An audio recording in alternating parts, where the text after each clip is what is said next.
कौन कहता है कि आसमान में सुराग नहीं होता? एक पत्थर तो उछालो दिल से यारो। नमस्कार, मैं शशि शेखर और इस वीडियो का मेरा बनाने का मेरा मेन उद्देश्य है कि मैं अपने प्यारे बच्चों को बताऊं कि आखिर टॉपर्स क्लासरूम चैनल मैंने क्यों खोला, किसके लिए खोला और मेरा इसका मेन उद्देश्य क्या है और इसके उद्देश्य की पूर्ति के लिए हम आप कैसे उसको सर्वाइव कर सकते हैं, कोशिश कर सकते हैं, मिल सकते हैं। तो सबसे पहली बात है कि इसका नाम टॉपर्स क्लासरूम, दरअसल ये घटना ये है कि 2021-20 तो सबका बहुत ख़राब गया कोरोना को लेकर के, चाहे वो बिजनेसमैन हो, चाहे वो स्टूडेंट हो, चाहे वो टीचर हो, हर चाहे किसी भी पेशे से हो। तो 2020 का वर्ष जो है हम लोगों के लिए अच्छा नहीं रहा, खास करके छात्रों के लिए बहुत ही दिक्कत हुई। ये बड़ी समस्या है कि हमारे यहाँ जो छात्र 9th में पढ़ते हैं, मैं नहीं पहचान पाता हूँ कि कौन मेरा छात्र है, और छात्र नहीं पहचान पाते हैं कौन मेरा टीचर्स है। खैर ये तो बात की बात है। तो 21 में हम लोगों ने कुछ, हमारे विद्यालय के कार्य कुछ शिक्षकों ने एक, हम लोग बैठे आपस में बैठे हुए थे, हम लोगों ने सोचा क्यों नहीं कुछ ऐसा किया जाए 21 में, ताकि हमारे बच्चों को बेनिफिट हो। चूँकि हम लोग अक्सर देखते हैं कि जब बिहार बोर्ड का रिजल्ट निकलता है तो टॉपर्स सिमुलतला के बच्चे होते हैं, दूसरे स्कूल के बच्चे होते हैं, तीसरे स्कूल के बच्चे होते हैं, और हमारे यहाँ के बच्चों का नाम नहीं होता है। तो मेरा मेन उद्देश्य था कि क्या अगर वहाँ के बच्चों का नाम टॉपर्स की लिस्ट में हो सकता है तो मेरे बच्चों का नाम क्यों नहीं। बच्चे सिमुलतला में भी वही बच्चे होते हैं, शिक्षक भी जो वहाँ के शिक्षक की एबिलिटी होती है, जो वहाँ के शिक्षक की योग्यता होती है, वही हमारे यहाँ के शिक्षकों की भी योग्यता होती है। और जितने टॉपर्स उनके शिक्षक हैं उतने ही टॉपर्स मेरे भी शिक्षक हैं, उतने ही टॉपर्स मेरे भी बच्चे हैं। तो क्यों नहीं हमारे बच्चे टॉप 10 में रहते हैं। तो मैं ये छोटी सी, हम लोग बैठे हुए थे आपस में, तो एक निर्णय लिया गया कि क्यों नहीं हम लोग अपने बच्चों पर मेहनत करें। और जब 2022 में बिहार बोर्ड का रिजल्ट है तो हमारे बच्चे का भी नाम हो, तो सब लोग मिल करके एक शुरुआत की। तो शुरू में हम लोगों ने कोशिश की कि चलो 10 बच्चे को हम लोग टॉप 10 बच्चे का एक लिस्ट बनाएंगे, एक शुरुआत करेंगे और उसमें 10 बच्चे को हम लोग रखेंगे। तो उसके लिए एक छोटा सोचा हम लोगों ने टेस्ट ले लिया जाए, ताकि कल हो गया कोई दूसरा बच्चा ये नहीं कहे कि सर आपने सेलेक्ट करके इस बच्चों को सिलेक्शन कर लिया है। तो हम लोगों ने सर के माध्यम से ही, दूसरे सर के माध्यम से, जो भी यहाँ रहते हैं, लोकल में रहते हैं, छात्रों के माध्यम से भी सबको इन्फॉर्म करवाया कि 4 तारीख से स्कूल खोल रहा है और 4 तारीख को हम लोग एक टेस्ट का आयोजन करेंगे। इसमें जो भी बच्चे सफल होंगे उनको टॉप 10 में रखेंगे। लेकिन जब बच्चे आए, बहुत हम लोगों को भी काफ़ी खुशी हुई। हम लोग 20 क्वेश्चन मात्र अरेंज किए हुए थे, लेकिन जब बच्चा आए तो 40-50 के लगभग में बच्चे आए। खुशी हुई, हम लोग को भी खुशी हुई। बच्चों ने टेस्ट दिया, फिर उसके बाद अगले दिन सारे सर लोगों ने मिलकर कॉपी जांचा उनके बच्चों का, और उसके बाद जो है रिज़ल्ट फिर प्रकाशित हुआ। तो बहुत खुशी हुई कि हमारे यहाँ भी बहुत अच्छे अच्छे बच्चे हैं। बता दूं कि 50 क्वेश्चन में 38 नंबर, 42 नंबर भी बच्चों ने लाया है। तो टॉपर्स तो है ही।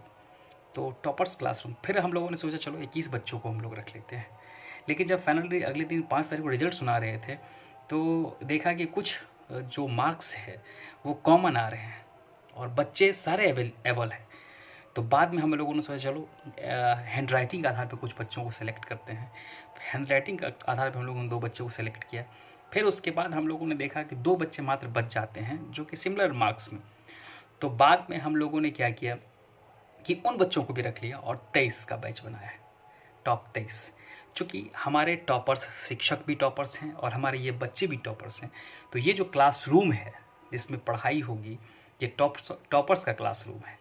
हमारे बच्चे भी टॉपर्स हैं, हमारे शिक्षक भी टॉपर्स हैं, और हमारा उद्देश्य भी टॉपर का ही है कि जो बिहार बोर्ड की जो परीक्षा हो तो उसमें हमारे बच्चे टॉप 10 में रहें, टॉप 15 में रहें, जब हमारे बच्चे अच्छे करें। मेन उद्देश्य ये था, इसीलिए हम लोगों ने इस क्लास का नाम दिया। अगर स्मार्ट क्लास की योजना बन सकती है तो टॉपर्स क्लासरूम की योजना क्यों नहीं। एक हम लोग की छोटी सोच है, हम लोग का एक छोटा सा प्रयास है, कोशिश है। और मैंने जो 2-3 दिन क्लास चला उसमें मैंने देखा है बच्चे उत्साहित हैं, और ये है कि हम लोगों को एक्स्ट्रा क्लास चलानी पड़ रही है, और ये मेरे लिए प्लस पॉइंट है, हमारे बच्चों के लिए प्लस पॉइंट है, हमारे विद्यालय के लिए प्लस पॉइंट है, हमारे उन शिक्षकों के लिए प्लस पॉइंट है। बच्चे नहीं आते थे, हम बैठे रह जाते थे, हालांकि ये भी हमारा ही दायित्व है, मैं समझ रहा हूँ, लेकिन चलिए ऊपर वाले की कृपा है। तो मेन इसीलिए इस रूम को हम लोगों ने टॉपर्स क्लासरूम करके रखा, चलाया। तो हुआ क्या कि जो बच्चे पास नहीं कर पाए, जो बच्चे हमारे इस टेस्ट में उत्तीर्ण नहीं हुए, उनको मैंने देखा हतोत्साहित हुआ। लेकिन मेरी भी मजबूरी थी, चूँकि ये एक छोटा सा प्रयोग था।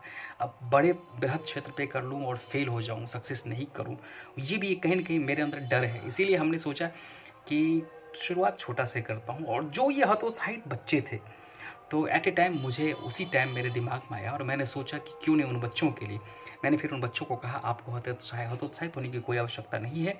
मैं आप लोगों के लिए एक यूट्यूब चैनल खोलूँगा, जो सर यहाँ पढ़ाएंगे, कोशिश करूँगा। ये बात की बात है, अभी फ़िलहाल हम लोग धरातल पे उतरे, उसके बाद इन फ्यूचर कि जो भी सर पढ़ाएंगे उसको बाकायदा वीडियो रिकॉर्डिंग करवाऊँगा, उस चैनल पे डालूँगा। और जो बच्चे इसमें नहीं आ पाए और जो बच्चे हमारे शिक्षक से लाभान्वित होना चाहते हैं, या कभी कभी ऐसा भी होता है कि जो क्लास में सर पढ़ाते हैं घर पे जाके मैं भूल जाता हूँ, तो उन बच्चों के लिए बेनिफिट होगा कि आप जाइए, ये अपलोड रहेगा इस यूट्यूब चैनल पे, टॉपर्स क्लासरूम पे अपलोड रहेगा। और उसके बाद आप जाएंगे, देखेंगे उसको, फिर से रिवीजन करके देखिए, फिर से रिवीजन करके देखिए। अब मान लीजिए कोई फिजिक्स में पढ़ा रहे हैं, मोशन चैप्टर पढ़ा रहे हैं, सर ने पढ़ाया, हमने जाना, फिर चूँकि बच्चे हैं वो भूल जाएंगे, लेकिन क्या पढ़ा है जब वीडियो आपके पास रहेगा तो आप उसको फिर से रिप्ले करके आप देख लेंगे, उससे अधिक से अधिक बेनिफिट उठा पाएंगे। और दूसरी सबसे बड़ी बात जो था कि जो बच्चे सेलेक्ट नहीं हो पाए, वो बच्चे भी, उनके लिए भी प्लस पॉइंट रहेगा कि वो भी उन सर से या उस क्लास का लाभ उठा पाएंगे, लाइव नहीं, वीडियो के ही थ्रू। तो मेरा मेन उद्देश्य था इस टॉपर्स क्लासरूम चैनल ओपन करने का, यही मेन उद्देश्य था। और मैं पूरा आशा और विश्वास के साथ, मुझे उम्मीद है कि हमारे जो भी बच्चे हैं आगे आने वाले दिन में, हमारे जो भी सहकर्मी हैं, जो भी हमारे शिक्षक हैं, चाहे किसी भी सब्जेक्ट में, सभी टॉपर्स हैं। और हमारे जो भी बच्चे हैं, सारे बच्चे हमारे बच्चे टॉपर्स हैं। लेकिन उन टॉपर्स में से जो टॉपर्स हैं, उन बच्चों के लिए मैं पूरा आशान्वित हूँ, मुझे पूरा गर्व है उन पे। और मुझे पूरा विश्वास है कि जब 2022 में बिहार बोर्ड का रिजल्ट निकलेगा तो इसमें हमारे बच्चे भी होंगे। इतना ही के साथ अब विदा लूँगा, फिर नेक्स्ट वीडियो में और कुछ बताऊँगा कि कैसे उसको आगे किया जाए। और आप लोग भी सुझाव दें कि कैसे उसको बढ़ाएं, कैसे उसको फिर बृहद करें। और इससे मुझे लगता है कि इससे ये क्रांति होगी, जैसे स्मार्ट क्लास की क्रांति हुई थी, इस तरह से मुझे उम्मीद है, पूरा विश्वास है कि ये क्रांति होगी दूसरे स्कूल के लिए भी, दूसरे विद्यालय के लिए भी टॉपर्स क्लासरूम का गठन होगा। और इस तरह से हमारे बच्चे भी आगे बढ़ेंगे, IAS IPS बनेंगे, अच्छे इंजीनियर डॉक्टर बनेंगे, जिसका जो भी उद्देश्य होगा वो पूरा करेंगे, मुझे पूरा उम्मीद है।